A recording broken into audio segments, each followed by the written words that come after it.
அனைவருக்கும் வணக்கம். இந்த வீடியோல எஃப்எம்பி பத்தி பார்க்கலாம். ஃபர்ஸ்ட்டு எஃப்எம்பின்னா என்னன்னு தெரிஞ்சுக்குவோம். எஃப்எம்பின்னா ஃபீல்டு மெஷர்மென்ட் புக், அதாவது புலப்பட புத்தகம். ஒரு கிராமத்துல இருக்கிற அனைத்து சர்வே நம்பருக்கும், ஒரு சர்வே நம்பருக்கு ஒரு பக்கம்னு ஒதுக்கி, அதில இருக்கிற சப்டிவிஷன்ஸ் எல்லாமே குறிப்பிடப்பட்டு, ஒரு 200 சர்வே நம்பர் இருந்தாலும் 200 சர்வே நம்பருக்கும் 1 வேல்யூமோ, 2 வேல்யூமோ, 3 வேல்யூமோ இருக்கலாம். ஓகேங்களா? ஒரு புக் இருக்கும். அதுதான் ஃபீல்டு மெஷர்மென்ட் புக்குன்னு சொல்றோம். இந்த ஃபீல்டு மெஷர்மென்ட் புக்குங்கிறது வில்லேஜ் மேப்ப பொறுத்தளவுக்கு சர்வே நம்பர்ஸ் மட்டும் இருக்கும். அதில எந்த சப்டிவிஷன்ஸும் மென்ஷன் பண்ணியிருக்க மாட்டாங்க. ஆனா ஃபீல்டு மெஷர்மென்ட் புக்ல ஒவ்வொரு சர்வே நம்பரையும் தனித்தனியா ஒரு பக்கம் ஒதுக்கி, அதில இருக்கிற சப்டிவிஷன்ஸ், அதில இருக்கிற விலக்கிகள் மீன்ஸ் நிலையான அமைப்புகள். ஒரு கட்டடம் இருக்கலாம், ஒரு ஆறு ஓடலாம், ஒரு குளம் இருக்கலாம், ஒரு ஏரி இருக்கலாம், ஒரு குட்டை இருக்கலாம், ஒரு ஓடை இருக்கலாம். வேற ஏதோ ஒரு நீர்வழி பாதை இருக்கும். ஒரு வண்டி பாதையோ, மண் பாதையோ இருக்கலாம். ஓகேங்களா? இது போன்ற நிலையான அமைப்புகள் எது இருந்தாலும், அதையும் அதில வந்து குறிப்பிட்டிருப்பாங்க. இந்த பெர்மனன்ட் ஸ்ட்ரக்சர்ஸ் எல்லாத்தையுமே அத மென்ஷன் பண்ணியிருப்பாங்க. இல்ல ஒரு எலக்ட்ரிக்கல் லைன் போகுது அப்படிங்கனாலும் குறிப்பிட்டிருப்பாங்க. விளக்கிகள பொறுத்தளவுக்கு 100க்கும் மேற்பட்ட விளக்கிகள் வந்து எஃப்எம்பில இருக்கு. குறிக்கக்கூடிய எஃப்எம்பி விளக்கிகள் வந்து, அதாவது அந்த குறியீடு எஃப்எம்பி மார்க்ஸ் இருக்குல்ல, அது வந்து ஏகப்பட்டது இருக்கு. அதுக்கு வந்து ஒரு தனி வீடியோவிலே பார்த்துரலாம். இப்போ வந்து இந்த வீடியோல எஃப்எம்பிய பத்தி மட்டும் பார்க்கலாம். ஓகேங்களா? எஃப்எம்பில பேசிக்கா இருக்கக்கூடிய விஷயங்கள் என்னன்னு பார்த்தோம்னா, ஒரு எஃப்எம்பிய பொறுத்தளவுக்கு ஃபர்ஸ்ட்டு டாப்ல வந்து என்ன மாவட்டம் அப்படிங்கிறத குறிப்பிட்டிருப்பாங்க. அதுக்கடுத்து கீழ பார்த்தோம்னா, எஃப்எம்பியோட டாப்ல வந்து என்ன மாவட்டம்னு குறிப்பிட்டிருப்பாங்க. அதுக்கு கீழ என்ன வட்டம் அப்படிங்கிறதும், அதுக்கடுத்து ரைட் சைடு டாப் பார்த்தோம்னா வில்லேஜ் நம்பர். இப்போ ஒவ்வொரு கிராமத்துக்கும் ஒரு கிராம எண் என்ன அப்படிங்கிறத குறிப்பிட்டிருப்பாங்க. அதுக்கடுத்து இந்த கிராமத்துடைய பெயர். அதாவது இங்கே கிராமங்கிறது வருவாய் கிராமத்த தான் குறிக்குது. பஞ்சாயத்தையோ, இல்ல குக்கிராமங்கள் எதையுமே குறிக்கல. ஓகேங்களா? அதுக்கடுத்து என்ன சர்வே நம்பர் அப்படிங்கிறதையும் மென்ஷன் பண்ணியிருப்பாங்க. எந்த சர்வே நம்பருக்கு இந்த எஃப்எம்பி ஸ்கெட்ச் வரையப்பட்டிருக்கு அப்படிங்கிறத சொல்லியிருப்பாங்க. அதுக்கடுத்து இதோடைய ஏரியா குறிப்பிடப்பட்டிருக்கும். யூடிஆருக்கு முன்னாடி இருக்கிற எஃப்எம்பில பார்த்தோம்னா, ஏரியா வந்து ஏக்கர் சென்ட்ல குறிப்பிட்டிருப்பாங்க. யூடிஆர் எஃப்எம்பில பார்த்தீங்கன்னா, ஹெக்டேர்ஸ், இயர்ஸ். இப்ப நீங்க ஆன்லைன்ல எடுக்கக்கூடிய எஃப்எம்பிலயும் ஹெக்டேர்ஸ், இயர்ஸ் மீட்டர் அளவுகள். யூடிஆருக்கு முன்னாடி ஏக்கர், சென்ட் அளவு தான் இருந்தது. யூடிஆர்ல தான் வந்து மீட்டர் அளவுகள், அந்த மெட்ரிக் யூனிட்ஸுக்கு மாத்துனாங்க. ஓகேங்களா? யூடிஆர் சர்வே நடத்தப்படுறதுக்கான முக்கியமான காரணமும் இதுவும் ஒரு காரணமா தான் இருந்தது. மெட்ரிக் யூனிட்ஸுக்கு அளவுகள மாத்தணுங்கிறதும். ஓகேங்களா? அதுக்கடுத்து எஃப்எம்பில பாட்டம்ல பார்த்தோம்னா, இந்த எஃப்எம்பி யார் வரைஞ்சாங்களோ அவங்க வந்து சைன் பண்ணியிருப்பாங்க. இது வந்து யூடிஆருக்கு முன்னாடி இருக்கிற எஃப்எம்பி. இதில பார்த்தோன்னா, நான் இப்ப ஜூம் பண்ணி காட்டுறேன். பார்த்தோம்னா, வருஷம் வந்து 24/3/1961. அத வச்சு நீங்க கன்ஃபார்ம் பண்ணிக்கலாம். இந்த எஃப்எம்பி வந்து எப்ப வரையப்பட்டிருக்கு அப்படிங்கிறது. 1961ல இந்த எஃப்எம்பி வரைஞ்சிருக்காங்க. இது வந்து ஒரு செட்டில்மென்ட் ரிஜிஸ்டரோடைய இப்போ உங்களுக்கு தெரிஞ்ச பாஷையில சொல்லணும்னா, இது ஒரு எஸ்எல்ஆர் எஃப்எம்பி. ஓகேங்களா? இது யார் சைன் பண்ணியிருக்காங்க அப்படின்னு ஃபர்ஸ்ட்டு ஒருத்தர் சைன் பண்ணியிருப்பாரு. அது இன்னொருத்தர் வெரிஃபை பண்ணியிருப்பாங்க. அவங்களும் சைன் பண்ணியிருக்காங்க. அதுக்கடுத்து இந்த எஃப்எம்பி வந்து எந்த ஸ்கேல்ல வரைஞ்சிருக்காங்க அப்படிங்கிறத தெளிவா குறிப்பிட்டிருப்பாங்க. யூடிஆருக்கு முன்னாடி பார்த்தோம்னா, ஒரு எஃப்எம்பி வரையறதுக்கு, நீள அகலத்த மெஷர் பண்றதுக்கு வந்து செயின் சர்வே அப்படிங்கிற ஒரு விஷயத்த தான் ஃபாலோ பண்ணாங்க. அதாவது ஒரு சர்வே செயின் இருக்கும். அந்த செயின வச்சு தான் மெஷர் பண்ணாங்க. அத வந்து இப்ப காட்டுறேன். இதான் அந்த சர்வே செயின். இந்த சர்வே செயின யூஸ் பண்ணி தான் ஃபீல்டு வந்து மெஷர் பண்ணுவாங்க, நீள அகலங்கள. இந்த சர்வே செயின வந்து நீங்க ஜமாபந்தி அப்ப தாலுகா ஆஃபீஸ்க்கு போனீங்கன்னா பார்க்க முடியும். வரிசையா ஒவ்வொரு வில்லேஜையும் வில்லேஜ் நேம் ஒட்டி சர்வே செயின் வந்து வரிசையா போட்டிருப்பாங்க. ஓகேங்களா? இந்த சர்வே செயின்ல பார்த்தோம்னா, மொத்தம் வந்து லிங்க்ஸ் அந்த ஜாயிண்ட் உங்களுக்கு தெரியுதுல்ல, ஒவ்வொரு ஜாயிண்ட்டுக்கும் வந்து ஒரு லிங்க்ஸ்ன்னு சொல்லுவாங்க. ஒவ்வொரு லிங்க்ஸுக்கும் இதில வந்து ஒரு சர்வே செயின பொறுத்தளவுக்கு காமனா யூஸ் பண்ணக்கூடியது 20 மீட்டர் லென்த் உள்ள சர்வே செயின் தான் வந்து யூஸ் பண்ணிட்டு இருந்தாங்க. இப்போ வந்து நம்ம மீட்டர் டேப் தான் யூஸ் பண்றோம். இந்த சர்வே செயின்ல பார்த்தோம்னா, மொத்தம் 100 லிங்க்ஸ் இருக்கும். ஒரு லிங்க்ஸோட அளவு பார்த்தோம்னா 0.2 மீட்டர்ஸ். ஒரு லிங்க்ஸோட அளவு வந்து 0.2 மீட்டர்ஸ். அதாவது 20 சென்டிமீட்டர். மொத்தம் 100 லிங்க்ஸு. ஒரு லிங்க்ஸுக்கு 0.2 மீட்டர்னா, 100 லிங்க்ஸுக்கு 20 மீட்டர். இந்த ஒரு சர்வே செயினோட டோட்டல் லென்த் பார்த்தோம்னா 20 மீட்டர். அதுதான் காமனா யூஸ் பண்ணக்கூடியது. 30 மீட்டர்லயும் இருக்கு. ஆனா 20 மீட்டர்ல இருக்கக்கூடியது தான் காமனா யூஸ் பண்ணக்கூடிய ஒரு சர்வே செயின். ஓகேங்களா? இதில வந்து 25 லிங்க்ஸ்ல ஒரு தாலி மாரி ஒரு பிரேஸ்ல வந்து ஒரு தாலி மாரி ஒண்ணு தொங்கும். அத வந்து இங்கிலீஷ்ல அத தாலின்னு தான் மென்ஷன் பண்ணியிருப்பாங்க. அதுக்கடுத்து 50 லிங்க்ஸ்லயும் அத மென்ஷன் பண்ணியிருப்பாங்க. அதாவது 5 மீட்டர் அல்லது 25 லிங்க்ஸ், 10 மீட்டர் அல்லது 50 லிங்க்ஸ், அப்புறம் 75 லிங்க்ஸ் அல்லது 15 மீட்டர். இது எல்லாத்துலயுமே நம்ம மெஷர் பண்ணும்போது ஈஸியா வந்து எந்த அளவுல நம்ம இருக்கோங்கிறத கண்டுபிடிக்கிறதுக்காக இந்த 25 மீட்டர்லயும் சரி, 50 மீட்டர்லயும் சரி, 75 மீட்டர்லயும் சரி, இந்த தாலிங்கிறது ஒண்ணு தொங்கிட்டு இருக்கும். அது வந்து 25 மீட்டர்லயும், 75 மீட்டர்லயும் தொங்கக்கூடியது ஒருபல் தாலிம்பாங்க. அது ஒண்ணே ஒண்ணு இருக்கும். இதே 50 மீட்டர்ல இருக்கக்கூடியது 2 பல் இருக்கக்கூடியதா இருக்கும். வந்து இருபல் தாலி அப்படிங்கிறத சொல்லுவாங்க. ஓகேங்களா? இ இதுக்கு மெஷர் பண்ண இதுல வந்து இந்த இந்த பிரேஸ் உங்களுக்கு தெரியுதா? இதுதான் வந்து அது நான் சொன்ன அந்த ஒருபல் தாலிங்கிறது. இது வந்து மொத்தமா இந்த சர்வே செயின் பார்த்தோம்னா, நம்ம 20 மீட்டர் லென்த்துன்னு சொன்னோம். அந்த காலத்துல வந்து அடி கணக்குல தான் இருந்தது. அதனால இது வந்து 66 அடி நீளமுடைய ஒரு சர்வே செயின். 20 மீட்டர் நீளமுடையது. மெட்ரிக் அளவுல சொன்னோம்னா, 100 லிங்க்ஸ் கொண்டது. ஒரு லிங்க்ஸுங்கிறது 0.2 மீட்டர். அதாவது 20 சென்டிமீட்டர் அளவு கொண்டது. ஓகேங்களா? இந்த சர்வே செயின பத்தி தான் அந்த சர்வே செயின யூஸ் பண்ணி தான் இந்த எஃப்எம்பிங்கிறது வரையப்பட்டிருக்கு. பழைய காலத்து எஃப்எம்பி. இந்த சர்வே செயின்ல வந்து அளவுகள் வந்து இப்ப நீங்க ஜமாபந்திலே போய் பார்த்தோம்னா, ஒரு 10 செயின் போட்டிருக்காங்கன்னா, ஒரு செயினுக்கும் இன்னொரு செயினுக்கும் அளவு வித்தியாசங்கள் இருக்கும். அதனால தான் அப்ப வந்து இந்த பரப்புல வந்து 5% பிழை வந்து அனுமதிக்கப்படுகிறது. அந்த காலத்துல. இப்ப வந்து யாரும் ஒத்துக்க மாட்டாங்க. இப்ப எல்லாமே இப்ப வந்து நம்ம ஆன்லைன்ல பண்றதுல வந்து அக்யூரேட்டா இப்ப 167 சதுரமீட்டர் இருக்குன்னா, 167 சதுரமீட்டர் வந்து இயர்ஸ்ல போடும்போது 1.67ங்கிறத அக்யூரேட்டா எஃப்எம்பிலயும் சரி, நம்மளுடைய கம்ப்யூட்டர் சிட்டா, ஏ ரிஜிஸ்டர் எல்லாத்துலயும் நம்மளாட்டி ம மெஷர் பண்ணி போட முடியும். என்டர் பண்ணி டேட்டா என்டர் பண்ண முடியும். அந்த காலத்துல ஆனா அதுக்கான இது கிடையாது. ஏன்னா, அப்ப வந்து செயின் தான் யூஸ் பண்ணிட்டு இருந்தாங்க. அப்ப வந்து மெட்ரிக் அளவுக்கெல்லாம் அவங்க யூஸ் பண்ணலாங்கிறப்ப, அந்த பரப்புல பிழைங்கிறது அனுமதிக்கப்பட்டது. மேலும் இப்ப சர்வே செயின வந்து நம்ம கரெக்ட்டா இழுத்து புடிக்கணும். இந்த செயின நீங்க உங்களுக்கே தெரியும். இந்த செயின வந்து ப்ராப்பரா இழுத்து புடிக்கணும். ஏதோ ஒரு இடத்த மடங்கிட்டு இருக்கு. ஜாயிண்ட்ஸ்லாம் உங்களுக்கே தெரியும். இந்த ஜாயிண்ட்லாம் வந்து ஏதோ ஒரு இடத்த சிக்கிட்டு இருக்குங்கிற பட்சத்துல பிழை ஏற்பட வாய்ப்பு அதிகமா இருக்கும். அப்புறம் நம்ம எந்த இதே மாரியான பரப்புல வந்து நம்ம இந்த செயின யூஸ் பண்றோங்கிறதும் இருக்கு. ஒரு மேடு பள்ளமான இடம் மாறி, மாறி இருக்கு அப்படிங்கிறப்ப, இந்த பிழை ஏற்படுறதுக்கான வாய்ப்பும் இருக்கு. ஓகேங்களா? அதுக்கடுத்து இந்த எஃப்எம்பில பார்த்தோம்னா, நம்ம சொன்னது இந்த இந்த வீடியோல யூடிஆர் எஃப்எம்பியும், யூடிஆருக்கு முன்னாடி இருக்கிற எஃப்எம்பிய மட்டும் பத்தி தான் பார்க்க போறோம். ஓகேங்களா? நம்ம நத்தத்த வந்து தனியா பார்க்கலாம். ஏன்னா, நத்தத்த பொறுத்தளவுக்கு நத்தம் எஃப்எம்பி வந்து நத்தம் தூய அடங்கல். அதாவது நத்தம் ஃபேர் அடங்கல். அதோட இந்த எஃப்எம்பிய வந்து கம்பேர் பண்ணி தான் நம்ம பார்க்க போறோம். ஓகேங்களா? இதுல வந்து யூடிஆர் எஃப்எம்பி, யூடிஆருக்கு முன்னாடி இருக்கிற எஃப்எம்பி 2யும் பார்க்கலாம். ஃபர்ஸ்ட்டு யூடிஆருக்கு முன்னாடி இருக்கிற ஒரு எஃப்எம்பி. அது எஃப்எம்பிய பத்தி பார்க்கணும்னா, இதுல வந்து சர்வே ஸ்டோன்ஸ் அதாவது புல எல்லை கற்கள் அத பத்தியும் ஒரு பார்வை பார்த்துரலாம். புல எல்லை கற்கள பொறுத்தளவுக்கு பலவிதமான கற்கள் இருக்கு. ஓகேங்களா?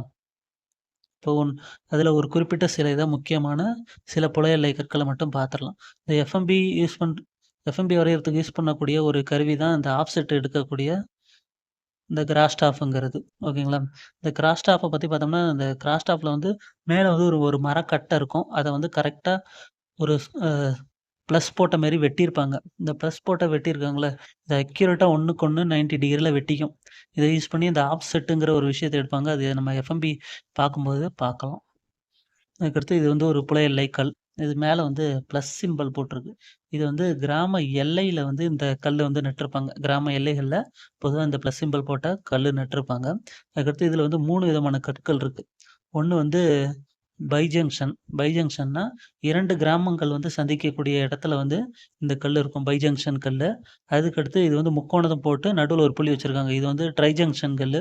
அதாவது 3 கிராமங்கள் சந்திக்கக்கூடிய இடத்துல வந்து அதாவது முச்சந்தின்னு சொல்றோம்ல, அங்க வந்து இந்த கல்லு நட்டிருப்பாங்க. கிராமம் 3 கிராமங்கள் சந்திக்கக்கூடிய அந்த முச்சந்தில வந்து இந்த கல்லு நடப்பட்டிருக்கும். அதுக்கடுத்து இது ஒரு சிறு சுற்றுப்புலம்.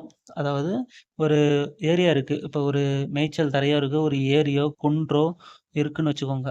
ஒரு பட்டான் லேண்டா இருக்கும். அது வந்து 20 ஹெக்டேருக்கு மேல இருக்குங்கப்ப, அத வந்து மெஷர் பண்றது கொஞ்சம் சிரமம். அந்த இடத்த வந்து இந்த சிறு சுற்றுப்புலம்ங்கிற அ அதே மாரி ஃபீல்ட வந்து மென்ஷன் பண்றதுக்கு இந்த ஸ்டோன்ஸ் இத வந்து மேல வந்து ஒரு கல்லுக்கு மேல ஒரு வட்டம், வட்டத்துக்கு நடுவுல ஒரு புள்ளி வச்சிருக்காங்க. இது வந்து சிறு சுற்றுப்புலம்னு மென்ஷன் பண்றதுக்கு இந்த கல்ல யூஸ் பண்ணுவாங்க. எஃப்எம்பிலயும் இது வந்து மென்ஷன் பண்ணியிருப்பாங்க. எஃப்எம்பி பார்டர்ல வந்து கார்னர்ஸ்ல வந்து இந்த வட்டம்ங்கிறது போட்டிருப்பாங்க. அதுக்கடுத்து கண்டக்கல் அப்படின்னு ஒரு விஷயத்த பார்க்கலாம். கண்டக்கல் அதாவது கிராமத்த மெஷர் பண்றதுக்கு முன்னாடி அந்த கிராமத்த பிளாக்கா பிரிப்பாங்க.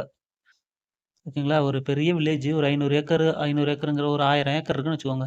அது வந்து ஒரு 200 ஏக்கரா பிரிக்கிறாங்கங்கிற வச்சுக்கோ. ஒவ்வொரு 200 ஏக்கரும் ஒரு பிளாக் அப்படிங்கிறது. இந்த கண்டம் கண்டமா பிரிக்கிறாங்களா, அதுக்கு அந்த கண்டங்கள குறிப்பிடுறதுக்கான இதுதான் வந்து இந்த கண்டக்கல். ஓகேங்களா? அந்த கண்டக்கல்ல பார்த்தோம்னா, மேல வந்து ஒரு ஹோல், ஒரு குழி இருக்கும். அதுக்கடுத்து இன்னும் சில வித கற்கள்ல பார்த்தோம்னா, எஸ்ங்கிற சிம்பல் இருக்கும். இது வந்து சர்வேல இந்த உட்பிரிவு எல்லைகள் இருக்குல்ல, உட்பிரிவு எல்லைகள வந்து அந்த இடத்துல வந்து இந்த கல்கள் வந்து குறிப்பிட்டிருப்பாங்க. அப்புறம் இப்ப நம்ம ஒரு இடத்துல கல்லு நடணும். ஆனா, அந்த இடத்துல வந்து ஒரு பாறை இருக்குங்கிறப்ப, அதுல வந்து பாறை குறியீடுங்கிறது ஒரு விஷயத்தையும் யூஸ் பண்ணுவாங்க. இது ஒரு ஃப்ளவர் ஷேப்ல இருக்கும், இந்த குறியீடுங்கிறது. ஓகேங்களா? இதுதான் வந்து கிர நில அளவை கற்கள் பொதுவா இருக்கக்கூடிய இந்த கற்கள்ல வந்து சைடுல பார்த்தோம்னா, ஒரு ஆரோ மார்க் இருக்கும். அந்த ஆரோ மார்க் வந்து ஒரு அம்புக்குறி மேல் நோக்கி இருக்கும். ஓகேங்களா? இப்ப அடுத்து எஃப்எம்பிக்கு போயிடலாம். எஃப்எம்பிய பார்த்தோம்னா, ஃபர்ஸ்ட்டு எஃப்எம்பில வந்து முக்கியமா இருக்கக்கூடியது, ஃபர்ஸ்ட்டு இந்த அவுட்டர் பார்டர்ஸ். இத வந்து எஃப் லைன்னு சொல்லுவாங்க. நீங்க வந்து சர்வேக்கு வந்து பெட்டிஷன் இது வந்து அளந்து அத்துக்காட்ட சொல்றீங்கல்ல, அத வந்து சர்வே அவங்க நம்ம டிபார்ட்மெண்ட் வைஸ் பார்த்தோம்னா, அத வந்து எஃப் லைன் பெட்டிஷன்னு சொல்லுவோம். இப்ப அது வந்து ஆன்லைன்லயே அப்ளை பண்ணிக்கலாம். அதுக்கு அந்த அளவுக்கு வந்துருச்சு. ஆன்லைன்லயே நீங்க எஃப் லைன் பெட்டிஷனுக்கு அப்ளை பண்ணிக்கலாம். முன்னாடி வந்து மேனுவலா பணம் கட்டுற மாரி இருந்தது. ஒரு பக்கத்துக்கு ரூ. 200ங்கிறது அளந்து அத்துக்காட்டுறதுக்கு கட்டக்கூடிய பணம். இப்ப 4 பக்கம்ங்கிறப்ப ரூ. 800 வரப்போகுது. பக்கம் வந்து அதிகமாக அந்த அமௌண்ட்டும் மாறுபடும். ஓகேங்களா? அதுக்கடுத்து எஃப்எம்பில எஃப் லைன் பார்த்துட்டோம். இந்த அவுட்டர் பார்டர்ஸ். இதுல வந்து அவுட்டர் பார்டர்ஸ் பார்த்தோம்னா, இது வந்து ஏன்னு குறிப்பிட்டிருக்காங்களா? இது ஏ.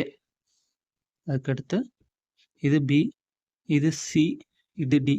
இந்த 4 அவுட்டர் பார்டர்ஸ் வந்து இத வந்து எஃப் லைன்னு சொல்றாங்க. இதுல வரக்கூடிய அந்த பெண்டுலாம் இருக்குல்ல, பெண்டெல்லாம் வந்து ஒவ்வொரு பெண்டுக்கும் ஒரு நம்பர் குறிப்பிட்டிருப்பாங்க. பெண்ட் எல்லாத்துக்குமே ஒரு நம்பருங்கிறது குறிப்பிட்டிருப்பாங்க. இப்ப வந்து இது ஒரு பெண்டு. இந்த பெண்டுக்கு வந்து நம்பர் 1ன்னு போட்டிருப்பாங்க. இது வந்து 2ன்னு போட்டிருக்காங்க. நீங்க ஆன்லைன் எஃப்எம்பிலே பார்த்தோம்னா, அதுக்கு வந்து ப்ளூ கலர்ல குறிப்பிட்டிருப்பாங்க. பழைய எஃப்எம்பில பார்த்தோம்னா, இத வந்து ரெட் கலர்ல மார்க் பண்ணியிருப்பாங்க. இந்த பெண்ட் எல்லாத்தையுமே. ஓகேங்களா? இப்ப இந்த பெண்ட பார்த்து இப்ப 1, 2ன்னு இதுல ஏகப்பட்ட பெண்ட் இருக்கு. ஒரு பெண்டுக்கு 18, 19, 20ன்னு இதே மாரிலாம் இருக்கு. ஓகேங்களா? இப்ப எஃப்எம்பில எஃப் லைன பத்தி பார்த்தோம். அடுத்து வந்து ஜி லைன். ஜி லைன்னா பேஸ் லைன்னு சொல்லுவாங்க. ஒரு எஃப்எம்பி வரையறதுக்கு யூஸ் பண்ணக்கூடிய ஒரு முக்கியமான விஷயம். எஃப்எம்பில வந்து நம்ம பரப்பு கணிக்கணும்னா, இந்த ஜி லைனுங்கிறது ரொம்ப முக்கியம். ஜி லைனுங்கிறது இருந்தா தான் எஃப்எம்பி வந்து பரப்பு கணிக்க முடியும். ஒரு எஃப்எம்பி என்ன அன்ஈவன் ஷேப்ல இப்ப ஒண்ணொண்ணும் ஒரு ஷேப்ல இருக்கு. இதுல எதுவும் ஸ்கொயராவும் இல்ல, செவ்வகம் கரெக்ட்டா அக்யூரேட்டா செவ்வகம்னு நீங்க சொல்ல முடியாது. அப்படிங்கிறப்ப இதே மாரி இடத்துலலாம் வந்து பரப்பு கணிக்கிறதுக்கு முக்கோணங்களா தான் அத வந்து கட் பண்ணியிருப்பாங்க. இப்ப ஏ, பி, டி இத 3யும் வந்து சேர்க்கக்கூடிய ஒரு முக்கோணம் உங்களுக்கு தெரியும். இதுக்கு யூஸ் பண்ணக்கூடிய லைன் தான் வந்து ஜி லைன்னு சொல்லுவாங்க. Base line. அதுக்கடுத்து சிடிபி இது 3யும் சேர்க்கக்கூடிய ஒரு முக்கோணம். இது வந்து ஒரு ஜி லைன். ஓகேங்களா? இந்த ஜி லைன் ஒண்ணொண்ணுக்குமே அளவுகளும் குறிப்பிட்டிருப்பாங்க. இப்ப உங்களுக்கு தெரியும்னு நெனைக்கிறேன். அந்த பெண்ட்லாம் வந்து ரெட் கலர்ல மென்ஷன் பண்ணியிருக்கிறது. 1, 2, 20, 21, 19, 18, 17, 16 இதேமாரி நம்பர்ஸ்ல வந்து ரெட் கலர்ல குறிப்பிட்டிருக்க எல்லாமே பெண்ட் அதாவது வளைவுகள். ஒரு புலத்துல இருக்கக்கூடிய வளைவுகள வந்து ரெட் கலர்ல வந்து குறிப்பிட்டிருக்காங்க. இப்ப இருக்கிற எஃப்எம்பில வந்து இது வந்து ப்ளூ கலர்ல மென்ஷன் பண்ணியிருப்பாங்க அந்த நம்பர்ஸ். ஓகேங்களா? அதுக்கடுத்து இதுல வந்து குறிப்பிடக்கூடிய அளவுகள் எல்லாமே லிங்க்ஸ். இது வந்து யூடிஆர்க்கு முன்னாடி இருக்கிற எஃப்எம்பி. இது வந்து செயின் சர்வே தான் பண்ணாங்க. இது எல்லாமே லிங்க்ஸ்ல இருக்கும். இப்ப வந்து பில இருந்து 1வது பெண்ட். இந்த பாயிண்ட் பில இருந்து 1வது பெண்ட் பார்த்தோம்னா 184 போட்டிருக்காங்க. இது வந்து ஒரு லிங்க்ஸ் அளவு தான். இது வந்து நம்ம மீட்டருக்கு கன்வெர்ட் பண்ணிக்கலாம். இப்ப வந்து ஓகேங்களா? அதுக்கடுத்து இப்ப ஒரு ஒண்ணா பார்த்துரலாம். இப்ப லேடர் அதுக்கடுத்து. லேடர்லேருந்து வருவோம். இப்ப வந்து இந்த டயகிராம் வந்து எங்கேருந்து வரைய ஆரம்பிச்சிருக்காங்க அப்படிங்கிறத குறிக்கிறது தான் இந்த லேடரு. இந்த டயகிராம வந்து கம்ப்ளீட்டா இந்த லேடர வச்சே ஈஸியா வரைஞ்சிட முடியும். ஓகேங்களா? ஃபீல்டு பார்த்துட்டு தான் டயகிராம் வரைய போறாங்கங்கிறப்ப, ஃபீல்டோட ஒரு ரஃப் ஸ்கெட்ச் எப்பயுமே போட்டுருவாங்க. அத பேஸ் பண்ணி தான் இந்த டயகிராம்ங்கிறது வரையப்படும். இப்ப பிங்கிற பாயிண்ட் டாப்ல இருக்கு. இந்த பிங்கிற பாயிண்ட்லேருந்து அடுத்த லெட்டர்ஸ் இந்த சென்டர் காலம்ல பார்த்தோம்னா, பிங்கிற பாயிண்ட் இருக்கு. அதுக்கடுத்து லெட்டர் ஃபுல்லாக நம்பர்ஸாக இருக்குது. அதுக்கடுத்து ஏங்கிற பாயிண்ட் இருக்குது. அப்போ இந்த டயக்ராம் வந்து பியிலேருந்து ஏவுக்கு ஃபஸ்ட்டு வரைய ஆரம்பிக்கிறாங்க. பியிலேருந்து ஏவுக்கு போகுது. ஏ வந்து லெஃப்ட் சைட் டாப் கார்னரில் இருக்குது. ஒரு எஃப்எம்பி எப்பயுமே நம்ம ரீட் பண்ணும்போது நார்த் சைடு, அதாவது நார்த்தை பேஸ் பண்ண மாரி தான் ரீட் பண்ணணும். இப்போ இருக்கிற எஃப்எம்பி எல்லாத்துலேயுமே சைடில் வந்து அந்த டாப் ரைட் கார்னரில் வந்து நார்த்துங்கிறத மென்ஷன் பண்ணி போட்டிருக்காங்க. பழைய எஃப்எம்பியில் வந்து நம்ம பார்த்து ரீட் பண்ணிக்க வேண்டியது. ஒரு எஃப்எம்பி வச்சு பார்க்குறோங்கிறப்ப எப்பயுமே நார்த்து ஃபேஸ் பண்ண ஃபீல்டில் இருக்கிறப்ப இந்த எஃப்எம்பியை நார்த்து ஃபேஸ் பண்ணி வச்சு பார்த்தோம்னா ஈஸியாக நம்ம எந்த ஒரு ஃபீல்டையும் ஐடென்டிஃபை பண்ணிக்க முடியும். ஓகேங்களா? இந்த எஃப்எம் பியிலேருந்து ஏ பாயிண்ட்டுக்கு வரைகிறாங்க. இதில் வந்து நம்ம ஆஃப்செட்டு அப்படிங்கிற ஒரு விஷயத்த தான் இந்த இடத்துல சொல்ல போகிறோம். இதுக்கு யூஸ் பண்ணக்கூடிய கருவி தான் இந்த கிராஸ்டாஃப்ங்கிறது. மேலே கட்டை இருக்குது, கீழே ஆணி மாரி இருக்குல்ல, இரும்பு ராடு மாரி, இதுதான். இதில் யூஸ் பண்ணக்கூடியது இந்த ஸ்கொயராக வெட்டியிருக்காங்கல்ல, இந்த ஸ்கொயராக வெட்டியிருக்கிறத யூஸ் பண்ணி தான் ஆஃப்செட்டுங்கிற ஒரு விஷயத்த நம்ம எடுக்க முடியும். இது வந்து டீட்டெயிலாக பார்த்தோம்னா ஒரு சில பேத்துக்கு புரியும், ஒரு சில பேத்துக்கு புரியாது. இருந்தாலும் என்கிட்ட முடிஞ்ச அளவுக்கு உங்களுக்கு எக்ஸ்பிளைன் பண்ணுறேன். இப்போ பிங்கிற பாயிண்ட்டு, பியிலேருந்து ஏவுக்கு போகிறோம். இந்த லைன் தெரியுதா? ஜி லைன் தெரியுதுல்ல, பியிலேருந்து ஏவுக்கு போகிறாங்க. ஒரே ஒரு இது மட்டும் எக்ஸ்பிளைன் பண்ணுறேன். மற்றது அதை வச்சு நீங்களே கெஸ் பண்ணிக்க முடியும். இப்போ பியிலேருந்து ஏவுக்கு போகும்போது ஃபஸ்ட்டு 177 லிங்க்ஸ், அதாவது பிங்கிற பாயிண்ட்லேருந்து நீங்கள் திருப்பி கூட வச்சு பார்க்கலாம். பிங்கிற பாயிண்ட்லேருந்து இந்த ஏவுக்கு போகும்போது இதுக்கு நான் தனியாக ஒரு டெலகிராம் சேனல் ஒன்று க்ரியேட் பண்ணியிருக்கேன். அதில் வந்து இந்த டாக்குமெண்ட்ஸை தேவையானதை நான் உங்களுக்கு ஷேர் பண்ணுறேன். அதை பார்த்து நீங்கள் புரியாதவங்க கொஞ்சம் புரிஞ்சுக்கலாம். வீடியோவையும் அந்த டாக்குமெண்ட்ஸையும் வச்சு நீங்கள் உங்களாட்டி முடிஞ்ச அளவுக்கு புரிஞ்சுக்க பாருங்கள். எதுவும் டவுட்னாலும் கேளுங்க. அதுக்குன்னு ஒரு தனியாக குரூப்பு கூட தேவைப்பட்டால் கிரியேட் பண்ணுறேன். அதில் நம்ம டிஸ்கஷன் பண்ணலாம். ஓகேங்களா? இப்போ பியிலேருந்து ஏங்கிற பாயிண்ட்டுக்கு போகும்போது 177 லிங்க்ஸ். அந்த லிங்க்ஸில் வந்து 47 லிங்க்ஸ் டிஸ்டன்ஸில் ஃபஸ்ட்டு கார்னர், இந்த நம்ம 1ங்கிற பெண்ட் இருக்குல்ல, அது கிடைக்குதுன்னு சொல்கிறாங்க. இப்போ பியிலேருந்து நம்ம ஏவுக்கு போகிறோம்னு வச்சுக்கோங்க. பி பாயிண்ட்லேருந்து ஏ பாயிண்ட்டுக்கு போகிற மாரி நீங்கள் இங்கேருந்து இந்த ஏ பாயிண்ட்டுக்கு போகிற மாரி கற்பனை பண்ணிக்கோங்க. அப்போ வந்து போயிட்டுருக்கும்போது 177ங்கிற லிங்க்ஸில் வந்து இது வந்து லிங்க்ஸ் அளவு தான் கொடுத்துருப்பாங்க. 177ங்கிற லிங்க்ஸில் 47வது 47 டிஸ்டன்ஸ் தூரத்தில் வந்து ஃபஸ்ட்டு ஆப்செட், அந்த பெண்ட் ஃபஸ்ட்டு பெண்டுங்கிறது கிடைக்குது. இது எப்படி கால்குலேட் இப்போ நேராக போயிட்டுருக்காங்கன்னா இந்த ஆப்செட்டுங்கிற கருவி இருக்குல்ல, இதை கையில் அப்படியே எடுத்துக்கிட்டே போயிட்டுருப்பாங்க. எடுத்து இந்த ஆப்செட்டுங்கிற கருவி இதை எடுத்துகிட்டு போயிட்டுருக்காங்கிறப்ப நேராக தூக்கிட்டு போகிறப்ப உங்களுக்கு வந்து இந்த பாட்டமில் இருக்கிறது பி பாயிண்ட்னு வச்சுக்கோங்க. டாப்பில் இருக்கிறது ஏ பாயிண்ட்டுன்னு வச்சுக்கோங்க. இது வந்து பி, இது வந்து ஏ. இந்த ஃபஸ்ட்டு பெண்ட் வந்து இந்த இடத்துல இருக்குன்னு வச்சுக்கோங்க. நேராக இப்போ பியிலேருந்து ஏவுக்கு போயிட்டுருக்கீங்க. ஒரு குறிப்பிட்ட டிஸ்டன்ஸில் பார்க்கும்போது பியிலேருந்து பார்த்தா ஏங்கிற பாயிண்ட் தெரியணும். அப்புறம் இந்த இடத்துலேருந்து இந்த லெஃப்ட் சைடுலேருந்து பார்த்தோம்னா இந்த ஏங்கிற இந்த ஃபஸ்ட்டு பெண்ட் இருக்குல்ல, ஃபஸ்ட்டு பெண்டுங்கிறது தெரியணும். இதுதான் வந்து ஆஃப்செட்டுன்னு சொல்லுவாங்க. ஆஃப்செட் எடுக்கிறதுன்னு சொல்லுவாங்க. இது வந்து அந்த ராடை வந்து எந்த மூவ்மெண்ட்டுமே பண்ணாமல் ஒரு இடத்த ஃபீல்டில் கரெக்டாக ஒரு இடத்த குத்துவாங்க. குத்திட்டு பியிலேருந்து ஏவை பார்ப்பாங்க. இந்த பார்டர்ஸ் எல்லாத்துலேயுமே ஜென்ரலாக கொடி ஃப்ளாக் நடுவாங்க. இப்பயும் அந்த நடைமுறை இருக்குது. இப்போ ஃபீல்டை பார்க்க போகிறாங்கன்னா ஃபீல்டோட எல்லைகளை அந்த பவுண்ட்ரிஸை குறிக்கிறதுக்கு வந்து கார்னர்ஸில் எல்லாத்துலேயுமே இந்த கொடி நடுற பழக்கங்கிறது இருக்குது. அப்போ தான் இப்போ பியிலேருந்து ஏ பாயிண்ட்டில் இருக்கிற கொடி தெரியுதான்னு பார்ப்பாங்க. அப்படி தெரிஞ்சுது அப்படின்னா அதுக்கடுத்து லெஃப்ட் சைடு வந்துட்டு இந்த பாயிண்ட்லேருந்து இந்த பாயிண்ட்ஸ், இந்த ஃபஸ்ட்டு பெண்டு தெரியுதா என்னன்னு பார்ப்பாங்க. இதை வந்து இந்த கிராஸ்டாஃப்ங்கிற சொல்லக்கூடிய இந்த இதை வந்து எந்த வித மூவ்மெண்ட்டும் பண்ணக்கூடாது. ஃபீல்டில் கரெக்டாக குத்திட்டு பார்க்கணும். ஏ பாயிண்ட்டும் தெரியுதுங்கிறப்ப ஃபஸ்ட்டு ஆப்செட்டும்பாங்க. இப்போ பியிலேருந்து ஏவுக்கு போயிட்டுருக்கிறப்ப ஒரு குறிப்பிட்ட டிஸ்டன்ஸில் இந்த ஃபஸ்ட்டு பெண்டுங்கிறது தெரியுது. பியிலேருந்து ஏவுக்கு போகிற டிஸ்டன்ஸ் எந்த டிஸ்டன்ஸில் நம்ம அந்த ஃபஸ்ட்டு பாயிண்ட் கிடைக்குதுங்கிறத அதில் மென்ஷன் பண்ணி தான் இதில் குறிப்பிட்டிருக்காங்க. பியிலேருந்து ஏவுக்கு போயிட்டுருக்கும்போது 177 லிங்க்ஸ் தூரத்தில் ரைட் சைடில் 47 லிங்க்ஸ் தூரத்தில் ஃபஸ்ட்டு பெண்டு கிடைக்கிது. ஓகேங்களா? இதுதான் அதில் குறிப்பிட்டிருக்கிற இது. அதுக்கடுத்து 237வது லிங்க்ஸில் வந்து 2வது பெண்டு 237 பியிலேருந்து ஏவுக்கு போகும்போது 237 அந்த டிஸ்டன்ஸில் வந்து லெஃப்ட் சைடில் வந்து 173 லிங்க்ஸ் தூரத்தில் 2வது பெண்டுங்கிறது கிடைக்கிறதுன்னு சொல்லியிருக்காங்க. அதுக்கடுத்து 3வது பெண்டு அதேமாரி 726 லிங்க்ஸ் தூரத்தில் ஒரு 2 லிங்க்ஸ் தூரத்தில் 3வது பெண்டு கிடைக்குது அப்படிங்கிறதையும் சொல்லியிருக்காங்க. ஓகேங்களா? அதுக்கடுத்து 772 லிங்க்ஸ். இது வந்து பியிலேருந்து ஏவுக்கு போகக்கூடிய மொத்த தூரம் இதை வந்து ப்ராக்கெட்டில் இதில் மென்ஷன் பண்ணியிருப்பாங்க. இது பி பாயிண்ட்டு, இது ஏ பாயிண்ட்டு. பி பாயிண்ட்டுக்கும் ஏ பாயிண்ட்டுக்கும் இருக்கக்கூடிய டோட்டல் லென்த் இது வந்து 772 லிங்க்ஸுங்கிறத இதில் மென்ஷன் பண்ணியிருக்காங்க. நம்ம வரக்கூடிய டைரெக்ஷன் பியிலேருந்து ஏவுக்கு இப்படி தான் வரும். இப்படி வரும்போது ஃபஸ்ட்டு ஆப்செட்டுங்கிறது இந்த லென்த்து. ஒரு நிமிஷம். பியிலேருந்து ஏவுக்கு போகிறோம். ஏவுக்கு போகும்போது இப்படி போயிட்டுருக்கோம்னு வச்சுக்கோங்க. இந்த லைன் தான் ஜி லைனு. இப்படி போயிட்டுருக்கோம்னா போயிட்டுருக்கும்போது ஃபஸ்ட் ஆப்செட்டுங்கிறது எத்தனை பாயிண்டில் 177. 177ங்கிறது இங்கே இருக்கக்கூடிய டிஸ்டன்ஸ். இதிலேருந்து இதுக்கு இருக்கக்கூடிய தூரம் தான் வந்து இந்த 47ங்கிறது. ஓகேங்களா? இப்படி தான் ஆஃப்செட் எடுக்கிறதுங்கிறது.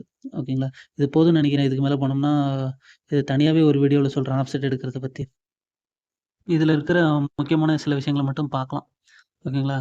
இப்போ இதில் குறிப்பிட்டிருக்கிறது ஏபிசிடி 4 எல்லைகள் குறிப்பிட்டிருக்காங்க. அப்புறம் பெண்ட் எல்லாமே ரெட் கலரில் குறிப்பிட்டிருக்காங்க. உள்ளார சப்டிவிஷன்ஸ் எப்பயுமே சப்டிவிஷனுங்கிறது 1லேருந்து இப்போ இதில் வந்து மொத்தம் எத்தனைன்னு பார்த்தோம்னா ஒரு 19 சப்டிவிஷன்ஸ் இருக்குது. இங்கே பார்த்தோம்னா 19வது சப்டிவிஷன்ஸ். இங்கே 19வது சப்டிவிஷன் இருக்குது. 1ங்கிறது இந்த லெஃப்ட் சைடில் இருக்கக்கூடிய இந்த நீர்வழி ஓடை. இது ஓடையாகவும் இருக்கலாம், இல்லை ஒரு ஆறு ஓடுறதுக்கு வாய்ப்பு இல்லை. இவ்வளோ குறுகிய பரப்பில் இது வந்து ஒரு ஓடையாக தான் இருக்கும். ஒரு நீர்வழி புறம்போக்கு வந்து லெஃப்ட் சைடில் போயிட்டுருக்கு. இதை வந்து 1ங்கிற சப்டிவிஷனில் குறிப்பாங்க. எப்பயுமே ஒரு சர்வே நம்பர் மென்ஷன் பண்ணும்போதோ இல்லை ஒரு சப்டிவிஷன் மென்ஷன் பண்ணும்போதோ வடமேற்கு திசையிலேருந்து தான் நம்பர் வந்து கொடுக்க ஆரம்பிப்பாங்க. இது வந்து நார்த்துங்கிறது உங்களுக்கு தெரியும். இந்த டைரக்ஷன் நார்த் ஈஸ்ட் வடமேற்கு நார்த் வெஸ்ட் இந்த டைரக்ஷன்லேருந்து தான் எஃப்எம்பியிலேருந்து எப்பயுமே சர்வே நம்பர்ஸ் கொடுக்க ஆரம்பிப்பாங்க. இங்கே வந்து 1ங்கிறது கொடுத்துருக்காங்க, அடுத்து 2, அடுத்து 3, அடுத்து 4, 5, 6ன்ட்டு போட்டு 19 வரைக்கும் வடமேற்கில் ஆரம்பித்து தென்கிழக்கில் முடிப்பாங்க. வடமேற்கில் ஆரம்பித்து தென்கிழக்கில் இந்த நம்பர் வந்து முடிகிற மாரி இருக்கும். இது எஃப்எம்பியில் இருக்கக்கூடிய ஒரு பேசிக்கான கான்செப்ட். ஓகேங்களா? அதுக்கடுத்து இந்த நீர்வழி புறம்போக்கு இதை பற்றி பார்க்கலாம். இப்போ ஒரு விளக்கியோ ஒரு நீர்வழி புறம்போக்கோ இருக்கட்டும், அது வந்து அதோடைய அளவை பொறுத்து தான் அது வந்து ஒரு சர்வே நம்பரில் ஒரு சப்டிவிஷன் நம்பராக வரணுமா, இல்லை அது வந்து ஒரு தனி சர்வே நம்பராக வரணுமா அப்படிங்கிறத முடிவு பண்ணுவாங்க. இப்போ இதில் வந்து இருக்கிற அளவுகளை பார்த்துடலாம். இதில் இந்த எஃப்எம்பியில் பார்த்தோம்னா இதோடைய அளவு, இந்த நீர்வழி புறம்போக்கோடைய அகலத்தை பொறுத்து தான் அது வந்து தனி சர்வே நம்பராக வைக்கணுமா, இல்லை ஒரு சப்டிவிஷனாக வச்சா போதுமா, இல்லை சப்டிவிஷனாக கூட காட்ட தேவையில்ல, ஜஸ்ட் அதை ஒரு விளக்கியாக ஒரு மார்க்கில் மட்டும் காமிச்சா போதுமா, குறியீட்டு காமிச்சா மட்டும் போதுமாங்கிறத முடிவு பண்ணுறது. இதில் வந்து இதோடைய அளவு வந்து 46 லிங்க்ஸ்னு கொடுத்துருக்காங்க. ஓகேங்களா?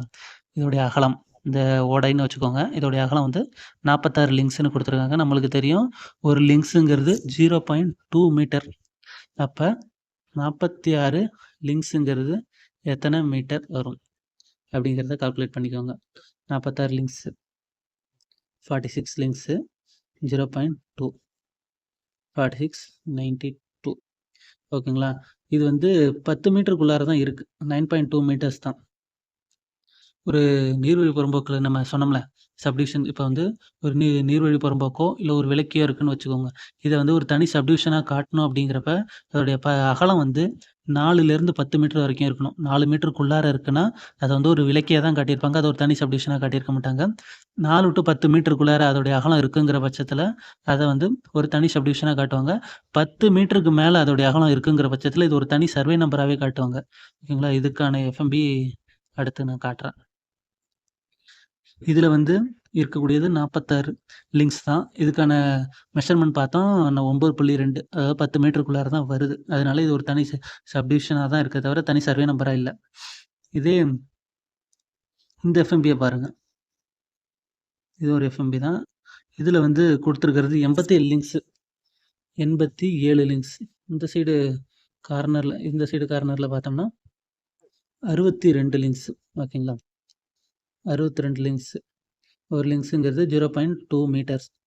இதை மெஷர் பண்ணோம்னா 124, அதாவது 12.4. நான் சொன்ன மாதிரியே 10 மீட்டருக்கு மேலே போகுது. 10 மீட்டருக்கு மேலே போகும்போது இதை ஒரு தனி சர்வே நம்பராகவே காட்டிடுவாங்க. இதுக்குன்னு ஒரு தனி சர்வே நம்பர் இதில் கொடுத்துருக்காங்க பாருங்கள், 10ங்கிற சர்வே நம்பர். இந்த ஒரு விளக்கி, அதாவது இந்த ஒரு பாதை, இது வந்து ஒரு வண்டி பாதையாக இருக்கலாம், இல்லை ஒரு நீர்வழி புறம்போக்கம் இருக்கலாம். நீர்வழி புறம்போக்காக இது இருக்கிற மாதிரி தெரியல, இது ஒரு வண்டி பாதையாக இருக்கும். இல்ல இதுக்குன்னு தனி ஒரு சர்வே நம்பரே குடுத்துருக்காங்க. இதோடைய அகலம் வந்து 10 மீட்டருக்கு மேல போயிடுச்சு. ஆனா, இதுல வந்து இதோடைய அகலம் வந்து 10 மீட்டருக்குள்ளார தான் இருக்குங்கிறப்ப, இது வந்து ஒரு தனி சப்டிவிஷனா மட்டும் தான் காமிச்சிருக்காங்க. இப்போ ஒரு நீர்வழி வந்துட்டு போகுது அப்படிங்கிற காட்டுறதுக்கு வந்து, இந்த ஆரோ மார்க் யூஸ் பண்ணுவாங்க. ஒரு அம்புக்குறி போட்டு சைடுல டாட் டாட்டா வச்சிருக்காங்கல்ல. ஒரு அம்புக்குறி போட்டு சைடுல டாட் டாட்டா வச்சிருக்காங்கல்ல. இது வந்து ஒரு நீர்வழி பாதை போயிட்டுருக்கு. எந்த டைரக்ஷன்ல போகுதுங்கிறத காட்டுறதுக்காக இந்த அம்புக்குறிங்கிறத யூஸ் பண்ணுவாங்க. இந்த இடத்துல இது என்டர் ஆகி இந்த சைடா வெளிய போகுது. ஓகேங்களா? இது வந்து இதே ஃபீல்டுல இன்னொன்னு இருக்கு. இங்கேயும் ஒரு நீர்வழி இருக்கு. அம்புக்குறி போட்டிருக்காங்க. ஆனா, இத வந்து ஒரு விளக்கியா மட்டும் தான் காமிச்சிருக்காங்க. ஏன்னா, இதோட அகலம் வந்து 4 மீட்டருக்கு குறைவா இருக்கு. அப்படிங்கிறதுனால, இது வந்து ஒரு விளக்கியா மட்டும் தான் காமிச்சிருக்காங்க. ஓகேங்களா? இது வந்து யூடிஆருக்கு முன்னாடி இருக்கிற எஃப்எம்பி. இதில எல்லாமே லிங்க்ஸ் அளவுல இருக்கு. ஓகேங்களா? அதுக்கடுத்து யூடிஆர் எஃப்எம்பிய பார்க்கலாம். இது வந்து ஒரு குளம் இருக்குங்கிறத காமிச்சிருக்காங்க. அதாவது ஒரு குட்டைன்னு மென்ஷன் பண்ணி கிழிக்குட்டை அப்படின்னு சொல்லியிருக்காங்க. இது வந்து தனி சர்வே நம்பரே குடுத்துருக்காங்க. ஒரு இதோடைய அகலம் வந்து 10 மீட்டருக்கு மேல இருக்கிறதுனால. இது வந்து ஒரு யூடிஆர் எஃப்எம்பி. யூடிஆர் எஃப்எம்பில எஃப்எம்பிய பொறுத்தளவுக்கு யூடிஆர், எஃப்எம்பி, யூடிஆருக்கு முன்னாடி இதில இருக்க ஒரே ஒரு வேறுபாடு அதில குறிப்பிட்டிருக்கக்கூடிய அளவு தான். அதில வந்து லிங்க்ஸ் அளவுல இருக்கும். யூடிஆருக்கு முன்னாடி இருக்கிறதுல. இதில வந்து மீட்டர் அளவுல இருக்கும். இது 2ம் தான் வித்தியாசம். மத்தபடி எல்லாமே சேம் தான். வரையப்பட்ட லேடர்லேருந்து எல்லாமே சேம் தான். ஓகேங்களா? Okay friends. வீடியோ ரொம்ப லென்த்தா போயிடுச்சுன்னு நெனைக்கிறேன். இருந்தாலும் ஓகே. குடுத்த தகவல் உங்களுக்கு யூஸ்ஃபுல்லா இருக்கும்னு நெனைக்கிறேன். நான் வந்து இதுக்கு முன்னாடி போட்ட வீடியோஸ் எல்லாத்தையுமே தனி பிளேலிஸ்ட்டா கிரியேட் பண்ணி வச்சிருக்கேன். அது சேனல்ல போய் பாருங்க. நான் அப்புறம் இந்த டெலகிராம் சேனல் ஒண்ணு ஆரம்பிச்சிருக்கேன். அதோடைய லிங்க் வந்து டிஸ்கிரிப்ஷன்ல குடுக்குறேன். ஃபர்ஸ்ட்டு கமெண்ட்லயும் குடுக்குறேன். விருப்பம் உள்ளவர்கள் ஜாயின் பண்ணிக்கலாம். இல்லாட்டி முடிஞ்ச அளவுக்கு நான் போடக்கூடிய வீடியோக்குள்ள இருக்கக்கூடிய தகவல்கள பிக்சர்ஸ் அதாவது ஃபோட்டோவா அதில ஷேர் பண்றேன். ஓகேங்களா? உங்களுக்கு எதுவும் டவுட் இருந்தாலும் டவுட்டையும் கேட்கலாம். அதுக்கு வந்து ஒரு குரூப் நான் ஆரம்பிச்சேன். அந்த லிங்க்கையும் ஷேர் பண்ணிடுறேன். ஓகேங்களா? Discussion group. நீங்க கமெண்ட்ஸ்ல கேட்கறனாலும் கேட்கலாம். உங்க கமெண்ட்ஸுக்கு நான் முடிஞ்ச அளவுக்கு ரிப்ளை பண்றேன். எல்லா கமெண்ட்ஸ்க்கும் மேக்ஸிமம் ரிப்ளை பண்ணிட்டேன். ரிப்ளை பண்றேன். சேனல தொடர்ந்து வாட்ச் பண்ணிக்கிட்டே இருங்க. நமக்கு இப்போ வந்து யூடிஆர் எஃப்எம்பி பார்த்துட்டோம். யூடிஆருக்கு முன்னாடி இருக்கிற எஃப்எம்பி 2மே சேம் தாங்கிறதுனால இத தனித்தனியா எக்ஸ்ப்ளைன் பண்ணல அவ்வளோதான். ஓகேங்களா? இதில இன்னும் ஒரே ஒரு விஷயத்த மட்டும் சொல்லிர்றேன். இதில வந்து குறிப்பிடக்கூடிய அளவுகள், அப்புறம் சைடு சர்வே நம்பர்ஸ்.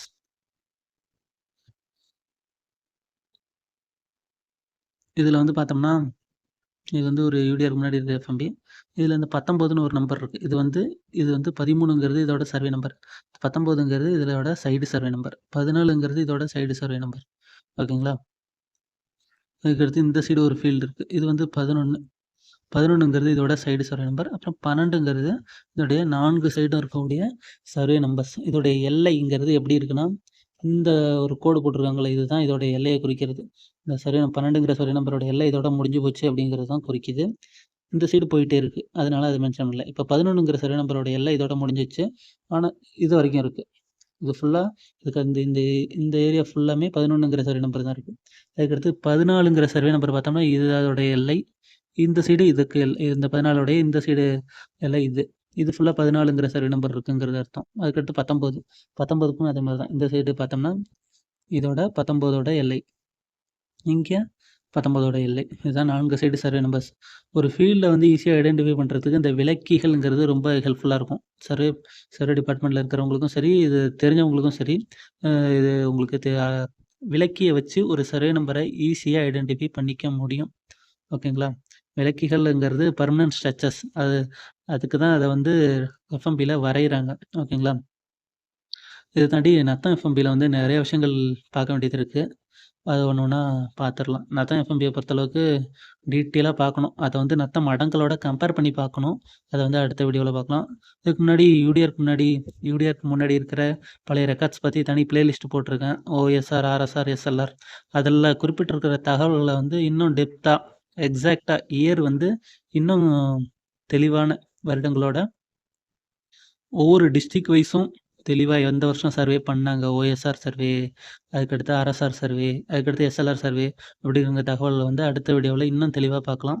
அடுத்து ஃபர்ஸ்ட்டு நத்தம் எஃப்எம்பிய பார்த்து முடிச்சுட்டு, அதுக்கடுத்த வீடியோல இந்த எல்லா ரெக்கார்ட்ஸும் சேர்த்து கம்பைன்டா ஒரே வீடியோல தெளிவா குடுக்குறேன். ஓகேங்களா? நான் குடுக்குற தகவல்கள் அனைத்தும் வெறுமனே வாய் வார்த்தையா இல்ல. உங்க முன்னாடி எல்லாத்தையுமே எவிடன்ஸா, ரெக்கார்ட்ஸா காட்டுறேன். ஓகேங்களா? சேனல தொடர்ந்து சப்போர்ட் பண்ணுங்க. ம். தொடர்ந்து சப்ஸ்கிரைப் பண்ணிட்டு இருக்கீங்க. அதற்காக நன்றி. சேனல் நான் இப்போ ஒரு வீடியோ போடுறேன்னா, இந்த வீடியோ வந்து 1/2 மணி நேரம் ஆயிடுச்சு. ஆனா, இந்த வீடியோவ நீங்க ஃபுல்லா பார்த்தா தான், இதில நான் வந்து என்ன தகவல் சொல்றேனோ, அத வந்து முழுமையுமே ஃபுல்லா உங்கள வந்து சேரும். ஓகேங்களா? Okay friends. Thank you. தொடர்ந்து சப்போர்ட் பண்ணுங்க. அடுத்த வீடியோல பார்க்கலாம். ஃபர்ஸ்ட்டு கமெண்ட்ல சேனலோட டெலகிராம் சேனலோட லிங்க் போட்டிருக்கேன். அதில ஜாயின் பண்றவங்க விருப்பமுள்ளவர்கள் ஜாயின் பண்ணிக்கலாம். அதுக்கடுத்து குரூப் லிங்க்கும் ஷேர் பண்றேன் கூடிய சீக்கிரம். அதிலயும் ஜாயின் பண்ணி நம்ம டிஸ்கஷன தொடரலாம். நன்றி, வணக்கம்.